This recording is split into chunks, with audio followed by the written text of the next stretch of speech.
Juízes 6, 11 a 24.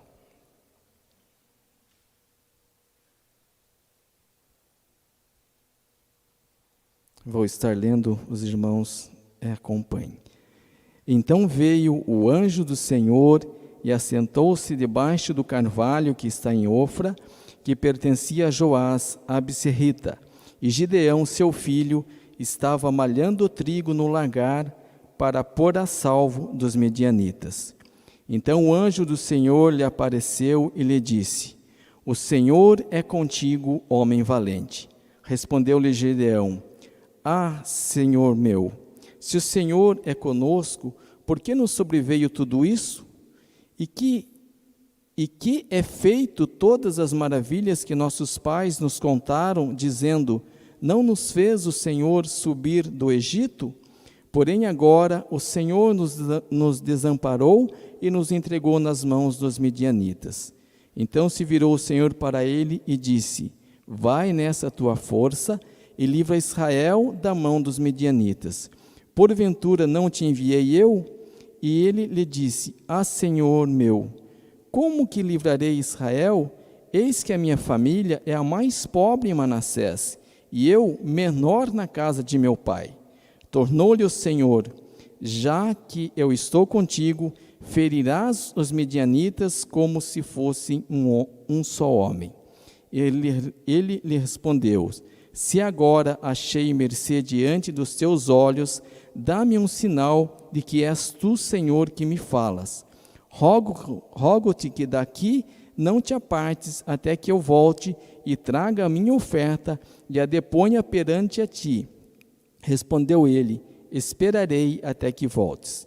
Entrou Gideão e preparou um cabrito e bolos asmos e de uma efa de farinha e carne pôs no cesto e o caldo numa panela.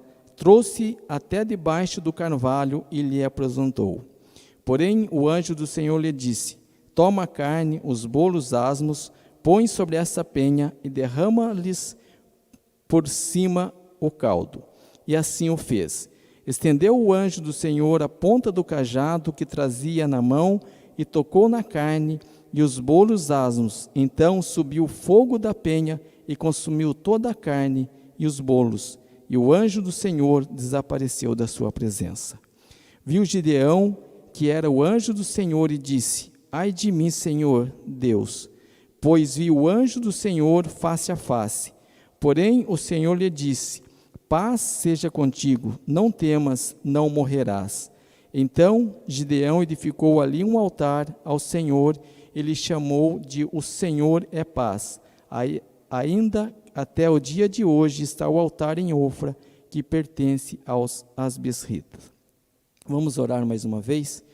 Querido Pai, muito obrigado por esse momento que o Senhor nos concede, por essa oportunidade, Pai, de estarmos nesse momento estudando a Tua Palavra e tirando lições para as nossas vidas. Que o Senhor possa estar nesse momento, Pai, abrindo as nossas mentes, os nossos corações, para que entendamos o Teu recado nessa noite, Pai. Para que essa palavra que nós estaremos estudando, Pai, possa fazer diferença nas nossas vidas e que possamos, Pai, influenciar outras pessoas também a estar Te servindo, a estar honrando e glorificando o Teu nome. É o que pedimos, agradecemos, com o perdão dos nossos pecados, em nome de Jesus. Amém. Eu gostaria, com base nesse texto de Juízes, estar estudando um pouco nessa noite sobre o seguinte tema: valentes ou medrosos? Quem sou eu? Nós sabemos que o medo é algo normal. Todos nós temos, porém devemos viver pela fé e não pelo medo. Os fortes reconhecem suas fraquezas e os fracos podem ser fortes. Por isso, nós precisamos enfrentar os nossos medos. Talvez eu tenha medo de um animal feroz, talvez eu tenha medo de um inseto, talvez eu tenha medo de ficar desempregado, ou talvez eu tenha medo do amanhã, de uma doença. Eu acredito que se eu perguntasse nessa noite qual seria o seu medo? Eu creio que todos nós temos um medo. Mas nós não podemos deixar que o medo nos atrapalhe de seguir em frente. Hoje nós vamos estudar, com base nesse texto, a vida de um homem chamado valente, mas que tinha muito medo. Nós estamos falando de Gideão, que como nós, ele se sentia fraco, mas nas mãos de Deus tornou-se um grande vencedor. Vamos tirar algumas lições importantes para a nossa vida, tomando como exemplo a vida de Gideão e como ele se tornou um grande líder. Para nós entendermos esse texto que nós lemos, nós precisamos saber quem foi Gideão. No livro de Juízes 6, de 11 a 15, diz que Gideão era filho de Joás, do clã de Abieser e pertencia à tribo de Manassés. E Gideão viveu um período em que o povo de Israel havia se voltado à idolatria, praticando a adoração aos deuses pagãos. Os israelitas não se preocupavam com as coisas do Senhor e se tornaram presas fáceis dos medianitas, um povo beduíno que dominava aquela área central da Palestina. Constantemente, os hebreus eram saqueados pelos medianitas, que lhes tomavam o gado e o resultado das colheitas. Se nós pararmos para analisar um pouco, nós olharmos para o nosso atual momento, com certeza nós podemos ver muita semelhança aqui. Quantas pessoas que se afastaram de Deus, quantas pessoas que, como Ezequiel disse de manhã, estão adorando a outros deuses, estão dando espaço muitas vezes para sua diversão, muitas vezes estão dando espaço para o seu trabalho, e estão se esquecendo de Deus. Eu lembro quando foi preciso, fechar a igreja, quantas pessoas, nossa, ai que saudade de estar na igreja, de estar em comunhão com os irmãos.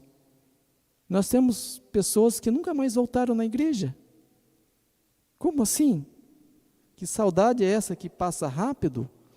Mas que nós possamos pensar que, para que nós não cheguemos a esse ponto, de que a nossa vida esteja toda desarrumada, para nós lembrarmos de voltar a Deus, de voltar a cultuar a Deus, de voltar a buscar a Deus. Nós vamos tirar algumas lições da vida de Gideão. Os versículos 1 a 4 do capítulo 6, nós não lemos, um pouquinho antes do que nós lemos, nos mostra o que estava acontecendo com o povo de Israel naquela época. A Bíblia diz que o povo havia se desviado do caminho do Senhor e, como consequência, eles começaram a ser invadidos pelos midianitas, pelos amalequitas e por povos vindo do Oriente. Os inimigos vinham, destruíam tudo, saqueavam as plantações, roubavam os gados. A Bíblia diz que eles não deixavam nem bois, nem ovelhas, nem jumentos. E o resultado era que o povo estava perecendo de fome. Eles haviam se tornado escravos dos seus inimigos.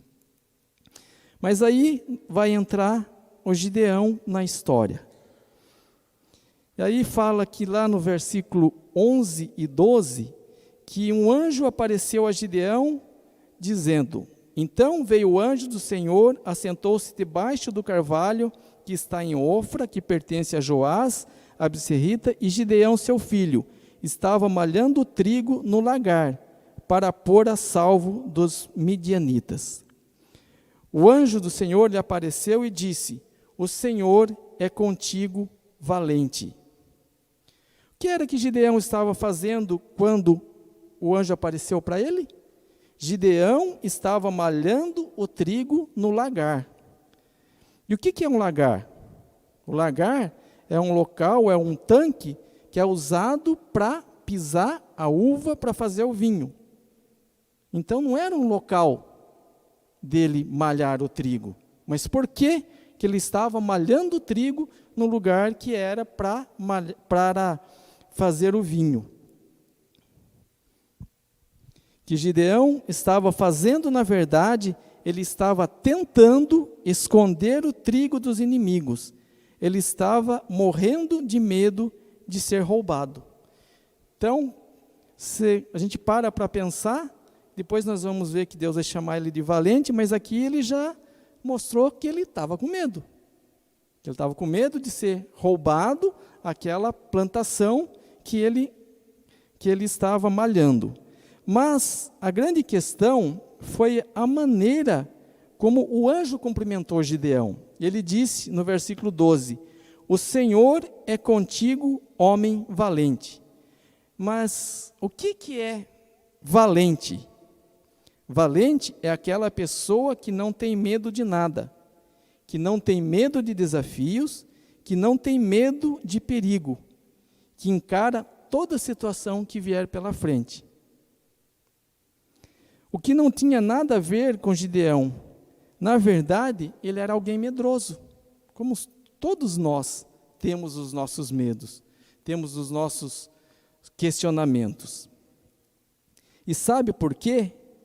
Porque ele não tinha a revelação de quem ele era. Ele tinha uma visão completamente errada a respeito dele mesmo.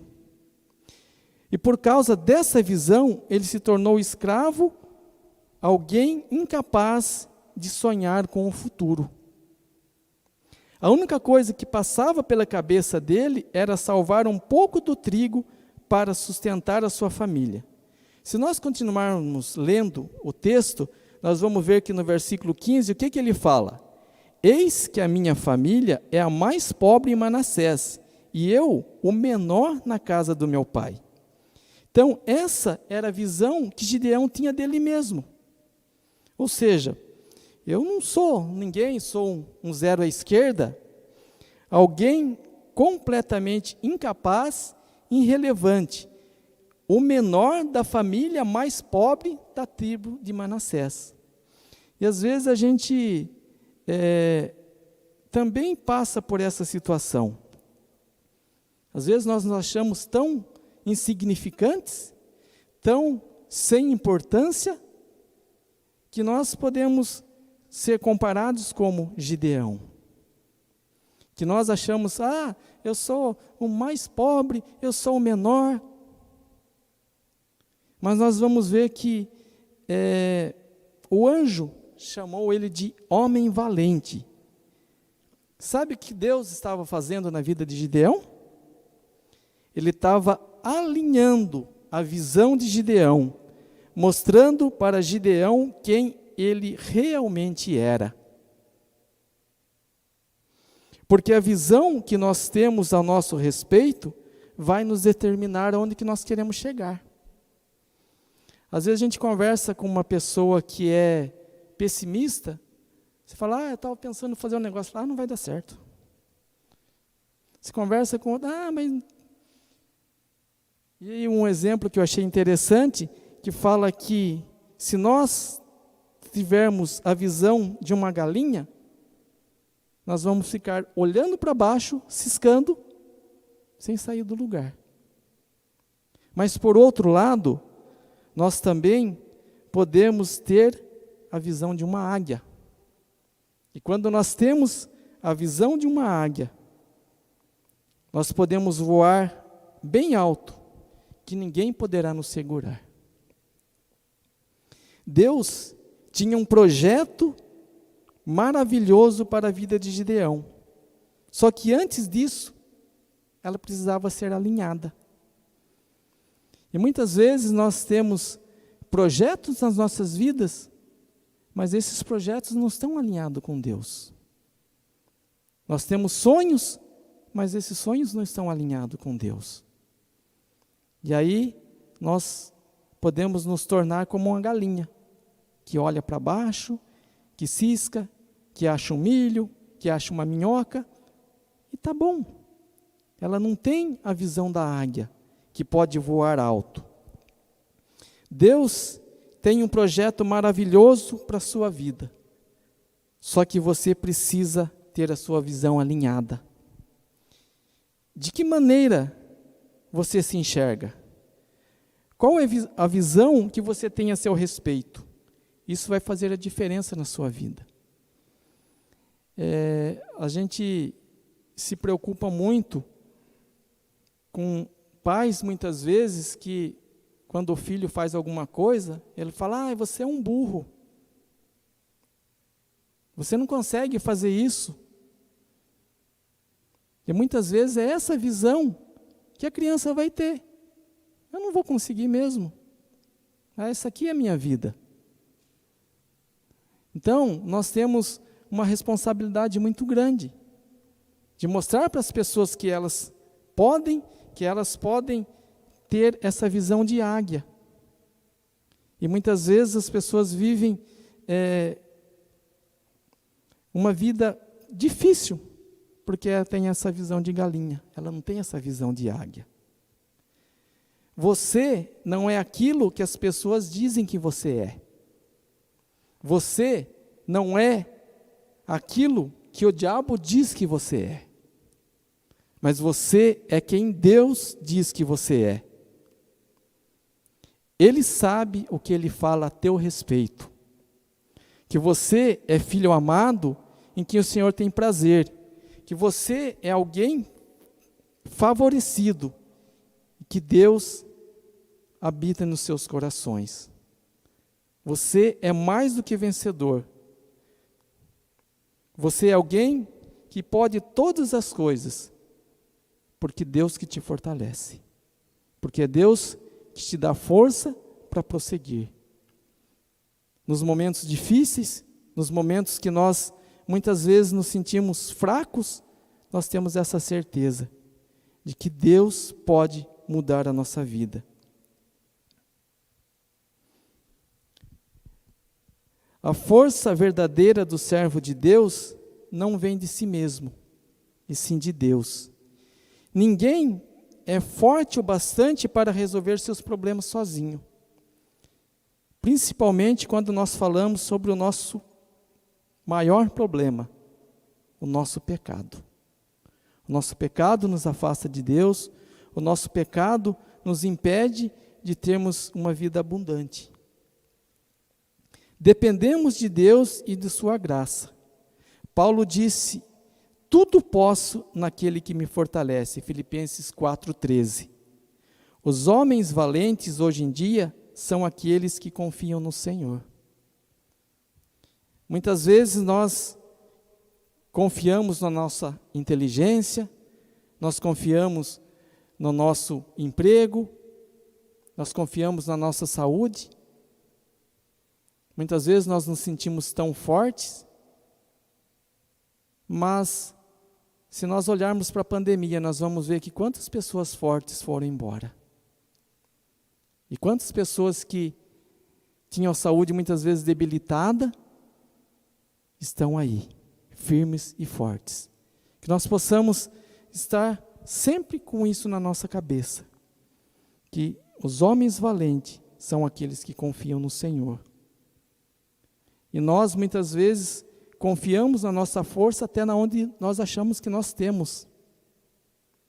E nós podemos ter experiência de situações que nós nos colocamos totalmente diante de Deus. Uma situação que a gente não consegue resolver.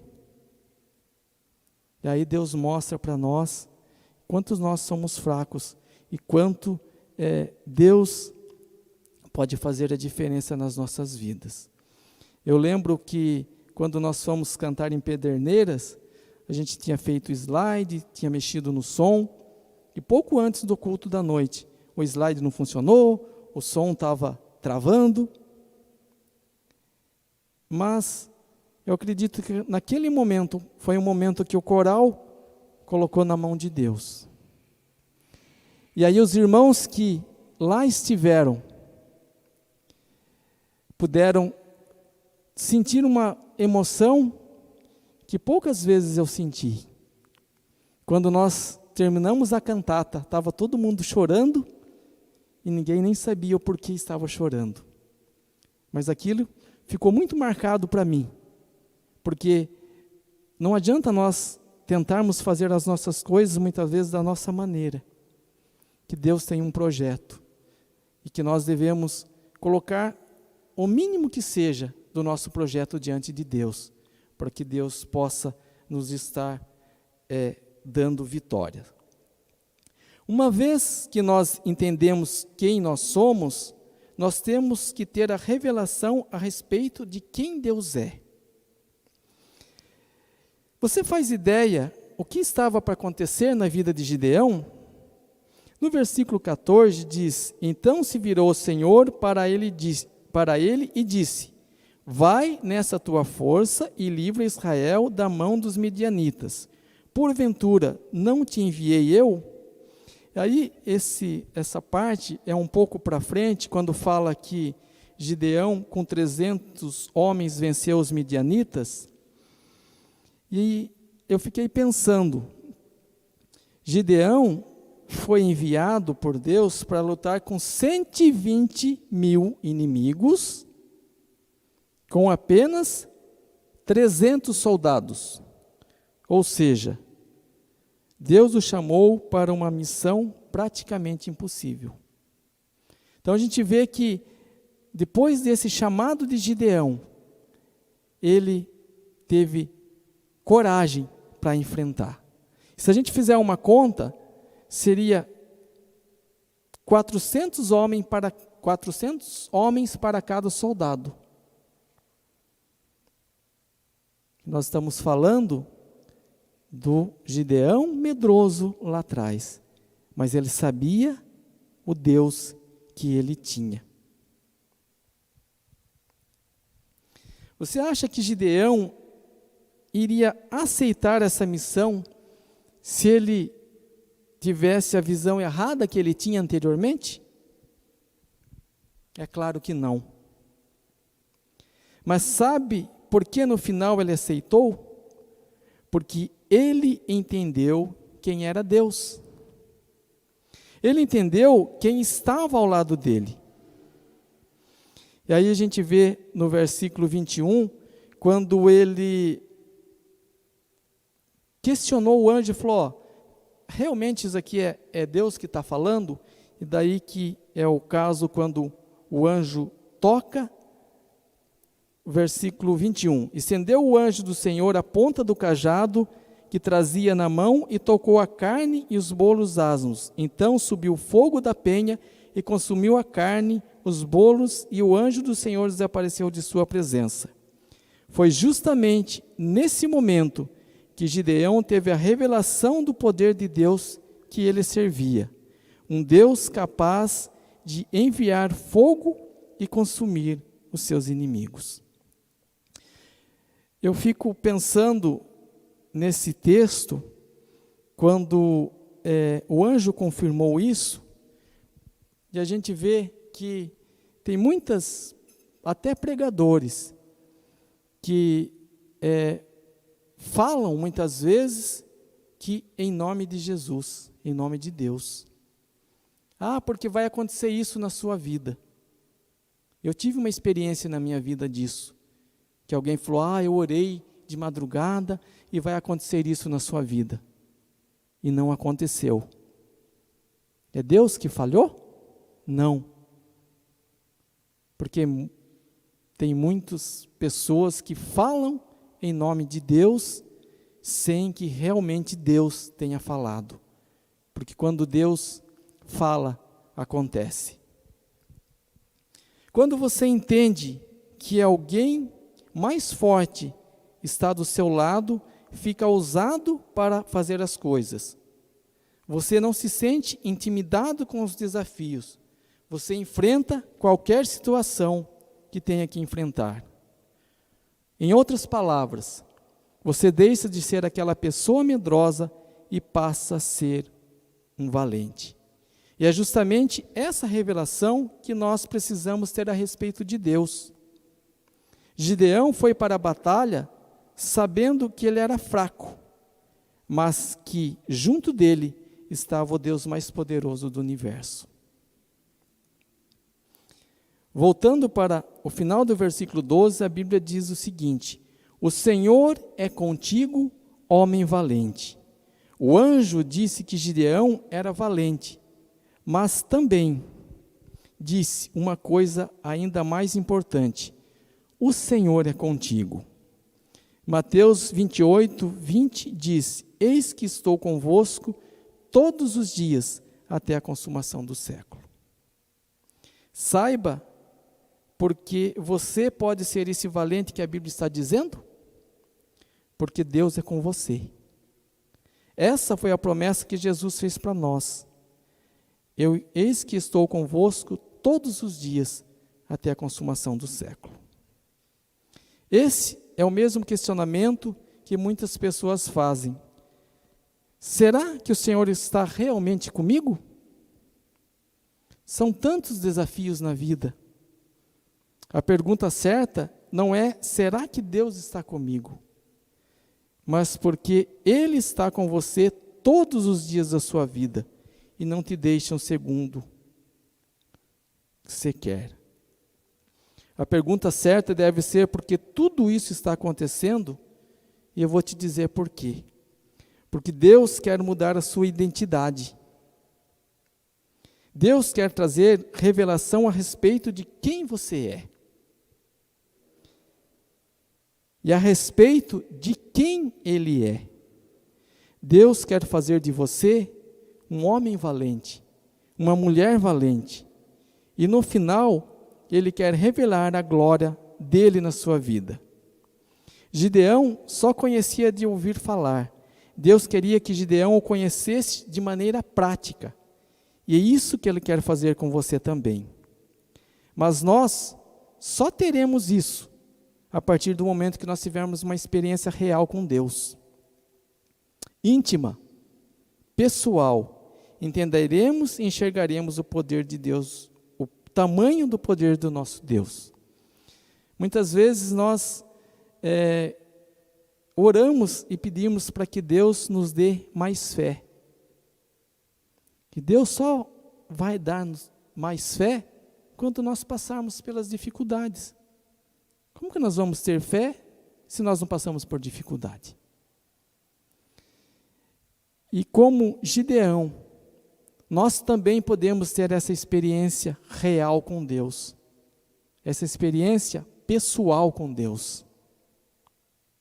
Muitas vezes através de uma enfermidade que Deus nos dá, através de uma dificuldade. E quando nós passamos por essa experiência, nós entendemos quem Deus é. E percebemos quanto também nós somos fracos e nós dependemos de Deus. Gideão será lembrado eternamente como exemplo de fé. A grandeza desse homem não se encontra na sua força, nem na sua inteligência, nem na sua autoconfiança. A Bíblia não comenta sobre a aparência física, nem sobre o jeito de falar. Gideão se destacou na história não por ser um grande homem, mas por ter um grande Deus. Deus é capaz de transformar os fracos, os tímidos e os abatidos para dar grandes vitórias ao seu povo. Como Gideão disse: o Senhor vos dominará. Que essa mensagem nos faça refletir o quanto nós somos fracos, mas o quanto o nosso Deus é forte. Que deixemos de viver uma vida miserável e medíocre, longe de Deus, mas que possamos, dia a dia, nos achegarmos mais aos pés de Cristo, e experimentarmos ainda nessa terra uma vida plena e abundante, mesmo nas nossas fraquezas e nas nossas debilidades, e vivermos a nossa própria experiência com Deus. Que Deus possa estar nos abençoando nessa noite, que nós possamos estar refletindo sobre a vida de Gideão.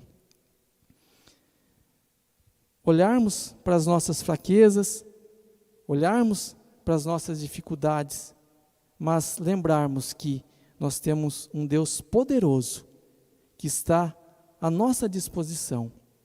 E muitas vezes nós esquecemos disso. Muitas vezes nós passamos por dificuldades. Nós tentamos resolver os nossos problemas e nós não nos colocamos diante de Deus, sabendo que Deus pode, mesmo nós com as nossas fraquezas, nos tornar fortes e tornarmos vencedores em Deus. Que Deus nos abençoe nessa noite. Amém?